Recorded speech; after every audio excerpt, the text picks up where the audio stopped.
Donny Cates and Nick Klein continue Thor's search for his hammer as the All-Father of Thunder follows the path of destruction laid down by Mjolnir, turning to his brother Loki to finally discover the truth behind the mythical god of hammers.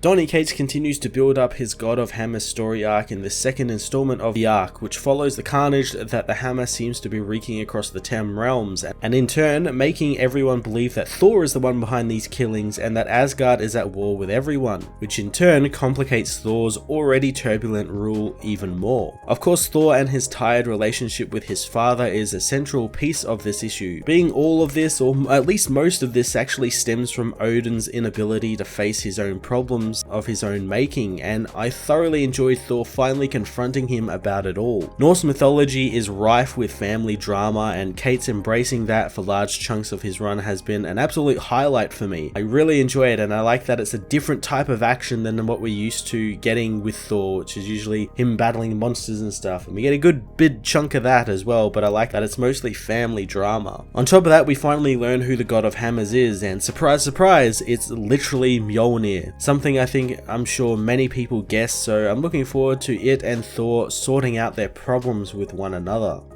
Nick Klein continues his just brilliant artwork for the series and just keeps up the visual storytelling of it all, getting many panels this issue where there aren't any actual speech bubbles or narration boxes or anything, and it's just his artwork left to tell the story, and it does a great job expressing the characters' emotions and the action beats that are happening.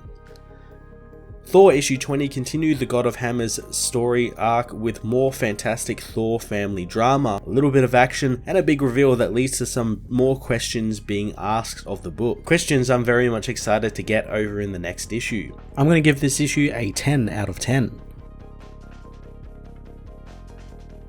Thor issue 20 follows the path of destruction left by the stolen Mjolnir, with its echoes rippling across the realms, echoes of Uru smashing against wet bone. As the God of Hammers rises, so does rage, fire, war, and death. Thor tends to the dead on Nidavellir, giving them all a warrior's burial, finishing with Eitri, the Forge Master, vowing to avenge him. Odin demands the boy get up since the king cannot rule from their knees. Thor confronts his father, telling him that he will do what he wants, and as for Odin, who is a loyal subject of Asgard now, he needs to bite his tongue while addressing the king. Odin challenges him, wanting to know what will happen, so Thor summons his lightning, smashing his father away with his axe. Odin knows that this is getting old, but Thor isn't impressed that his father finds this all amusing. Odin threatens his son, knowing that the next quarrel he starts will be his last, but Thor tells him that this is all the blind old fool's fault. Donald Blake going insane to the broken enchantment on the hammer, and now some God of Hammers has taken his hammer after the enchantments faded, meaning everything Odin touches is broken and falling apart. Odin knows this, seeing it happen all the time. Suddenly, Thor and Odin are teleported to Loki, who shows them that Mjolnir has struck again, this time killing hundreds of frost giants on Jotunheim.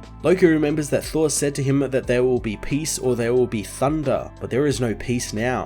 Thor asks who the God of Hammers is, but the former king says that he's just a myth, one tossed aside for thousands of years. Loki says that they technically are myths as well, but Odin knows that this is different. Thor tells his father that he wasn't talking to him, wanting Loki to tell him. Loki wants them to stop arguing since the forces of the 10 realms has taken arms up against Asgard as they believe the massacres are their doing, demanding they get over themselves and focus on this very real myth. Loki says that he scoured the universe for records of this God of Hammers, but many have been destroyed, yet he did find a link between all of the stories he could find, knowing that the God of Hammers will rise and ignite the 10 realms and will take the last king of Asgard before reducing everything to nothing but the distant sound of a forge of burning rage. Odin isn't scared of some mythical warning, having heard them all before, but as he tries to tell Thor something, Sif arrives with Throg, telling Thor that he needs to come with them. Thor goes with his friends, wondering what wasteland they have brought him to, as he discovers he's actually in Broxton on Earth, and the hammer has killed everyone in the city before leveling it. Thor's rage builds as he demands the hammer return to him, and it does, but he notices it's covered in a blue flame as it smashes right into his head. He wonders how this is possible, demanding to know who is there as the hammer hits him over and over again. Thor demands the unseen cowards show themselves and tell them his name. A voice says that he knows their name and always has, as Mjolnir, the God of Hammers, reveals themselves.